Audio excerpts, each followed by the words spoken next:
আমি তোমাদেরকে এই ডাইপারটার বিষয়ে রিভিউ দিতে চাচ্ছি। আসলে আমি তোমাদের কাছে জানতে চাই যে এই ডাইপারের বিষয়ে ভিডিও তোমরা চাও কি না বা তোমরা দেখতে ইচ্ছুক কি না। এই ডাইপারটার বিষয়ে ভিডিও আমি কালকে তোমাদেরকে দেব। আজকে আমি জাস্ট ছোট একটা ভিডিও দিচ্ছি যে তোমরা পছন্দ করো কি না। আমি বেবি প্রোডাক্ট রিলেটেড ভিডিও আমি কন্টিনিউ করতে চাচ্ছি এবং আমারও স্কিন কেয়ার বডি কেয়ার এই সমস্ত ভিডিও আমি দেব। এবং এখন আপাতত আমি সেলাইয়ের কোর্স করছি, তো সেইটাও আমি তোমাদের সাথে শেয়ার করব। অবশ্যই যেগুলো আমি শিখছি সেগুলো আমি তোমাদের সাথে শেয়ার করব। এখন আপাতত বলো যে এই ডাইপারের ভিডিওটা দেখলে পরে তোমরা কতজন দেখবে বা তোমরা কতজন দেখতে ইচ্ছুক। আমি ভিডিও রেডি করে রেখেছি, শুধু আপলোড দেওয়া বাকি। তো আমি আপলোড দিতে সাহস পাচ্ছি না, কারণ আমার ভিডিও কিন্তু আমার চ্যানেলে কিন্তু রিচ অনেক ডাউন হয়ে গেছে। সেটা আমারই দোষে হয়েছে, যেহেতু আমি কন্টিনিউ ভিডিও করছি না। আমার পারিবারিক কিছু সমস্যা ছিল, ভীষণই আমি সমস্যার মধ্যে ছিলাম।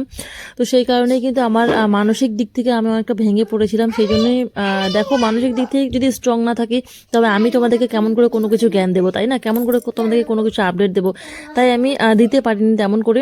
কিন্তু এখন সব কিছু ঠিক আছে, এখন সব সামলে গেছে।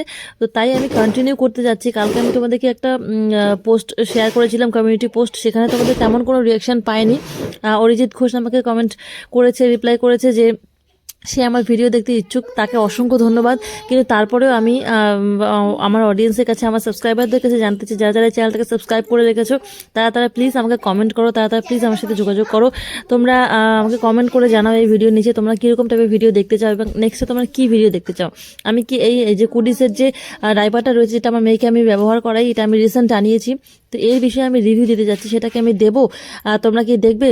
এগুলো কিন্তু 2টো প্যাকেট আমি আনিয়েছি, আমি অনলাইন থেকে আনিয়েছি, আমি মিশো থেকে আনিয়েছি। অনেক অফার্সের মধ্যে পেয়েছি, যখন অফার্স চলছিল তখনই আমি নিয়েছি।